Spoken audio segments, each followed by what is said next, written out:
آپ دیکھ رہے ہیں وطن سماچار اور میں ہوں محمد احمد۔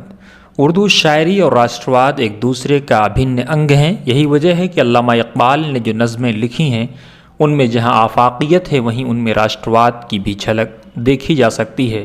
وہ کہتے ہیں چین و عرب ہمارا، سارا جہاں ہمارا۔ وہیں وہ یہ بھی فرماتے ہیں کہ پتھر کی مورتوں میں سمجھا ہے تو خدا ہے، خاک وطن کا مجھ کو ہر ذرہ دیوتا ہے۔ جب علامہ اقبال رام کا تذکرہ کرتے ہیں تو وہ فرماتے ہیں ہے رام کے وجود پہ ہندوستاں کو ناز، اہل نظر سمجھتے ہیں اس کو امام ہند۔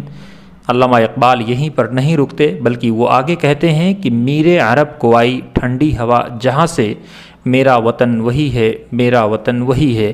بندے کلیم جس کے پربت جہاں کے سینہ، نوح نبی کا آ کر ٹھہرا جہاں سفینہ۔ رفعت ہے جس زمیں کی بام فلک کا زینہ، جنت کی زندگی ہے جس کی فضا میں جینا، میرا وطن وہی ہے، میرا وطن وہی ہے۔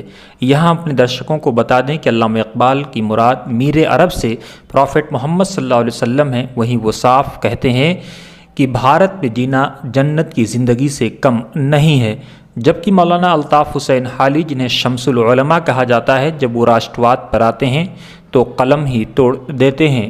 مولانا فرماتے ہیں تیری ایک مشت خاک کے بدلے لو نہ ہرگز اگر بہشت ملے۔ مطلب صاف ہے کہ بھارت کی مٹی کو دیکھ کر کے اگر جنت لینا ہے تو ایسی جنت الطاف حسین حالی کو قبول نہیں ہے۔ اب آپ خود سوچ سکتے ہیں کہ ان شاعروں کے ہاں راشٹرواد کس حد تک موجود ہے۔ ساتھ ہی جو لوگ اردو کو مسلمانوں کی زبان کہتے ہیں انہیں عالم فتح پوری کا یہ شعر ضرور پڑھنا چاہیے۔ ایک طرف ہاتھ میں شنکر کی ہے گلزار نسیم، دوسرے ہاتھ میں چکبست کی رامائن ہے۔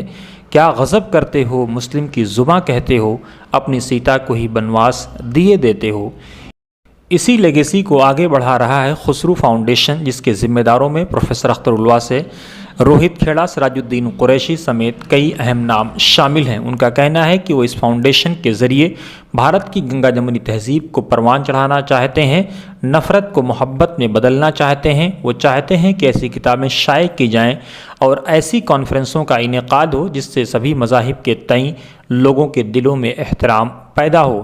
اسی کڑی میں گزشتہ روز انڈیا اسلامک کلچر سینٹر میں ہندوستان اردو شاعری کے حوالے سے ایک کتاب کی رونمائی ہوئی جس میں ہندو اور مسلمان سبھی لوگوں نے شرکت کی۔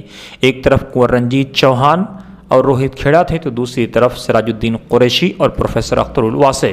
کتاب کے خالق ڈاکٹر عمیر منظر نے جہاں کتاب کی اہمیت اور اس کی افادیت کا ذکر کیا، وہیں professor Aqeel, director NCPUL national council for promotion of Urdu language نے اقبال کی آفاقیت اور اردو کی اہمیت پر روشنی ڈالی۔ آئیے دیکھتے ہیں اس موقع پر کس نے کیا کچھ کہا۔ پیش ہے سیدھے انڈیا اسلامک کلچر سینٹر سے آپ کے لیے یہ رپورٹ۔ اردو سے کسی کے مذہب کا مطلب ہی نہیں ہے، اور ظاہر ہے کہ میں اردو کا شاعر ہوں تو مجھے تو لفظ یہ استعمال کرنا کوئی مطلب میرے لیے حیرت کی بات نہیں ہے، اور آپ کے لیے بھی نہیں ہونی چاہیے، لیکن بہرحال لوگوں کو کہنے دیے جو کہ کہنا ہے اقبال پاکستان بننے سے 9 سال پہلے ان کا انتقال ہو گیا تھا، اس لیے اب لوگ کچھ بھی کہتے رہے اس سے کوئی نہیں۔ اصل میں ہوا یہ ہے کہ پاکستان بنانے والوں کے پاس تاریخی ضرورت ان کی تھی، انہوں نے اصل میں اقبال، شاہ ولی اللہ، سر سید سب کو ہائی جیک کر لیا، اور اس کے ریئیکشن میں یہاں پر بھی کچھ لوگ ہیں جو کہ اس طرح دوسری طرح سے سوچنے لگے۔ اقبال ایک ایسے شاعر تھے جو ہندوستان کی اصل روح ہے، اور وہ اصل روح کیا ہے؟ اصل روح ہے کہ پورا وشو، پوری دنیا ہمارا مہمان ہے، ہمارا اپنا ہے، ہمارا بھائی ہے، اور ہندوستان کی یہ خوبی ہے کہ ہم سب کا کلیان کرتے ہیں۔ علامہ اقبال نے یہی کہا ہے کہ یہ ساری دنیا ہماری اپنی لینڈ ہے، ہماری اپنی زمین ہے، اور ہم ساری دنیا کو ہم اپنانا چاہتے ہیں۔ اس طرح کے معاملے جو آپ نے صحیح فرمایا ہے کہ نہیں ہونے چاہیے، بلکہ اس کا معاملہ جو ہے وہ بہت سیریس ہے، اور یہ سارے ظلم و تشدد جب ہوئے تھے اس کی سب کو کہانی یاد ہے، وہ تاریخ یاد ہے لوگوں کو۔ میں سمجھتا ہوں کہ اس کے اوپر جو ہے کورٹ بھی انصاف کرے گی، ہماری سپریم کورٹ بیٹھی ہے، اور ہمارے بہت سارے لوگ جو ہیں جو انصاف پسند ہیں، جو امن چاہتے ہیں، چین چاہتے ہیں، اور ملک کے اندر ایسا ماحول پیدا کرنا چاہتے ہیں جس سے اس طرح کی تفریق نہ پیدا ہو۔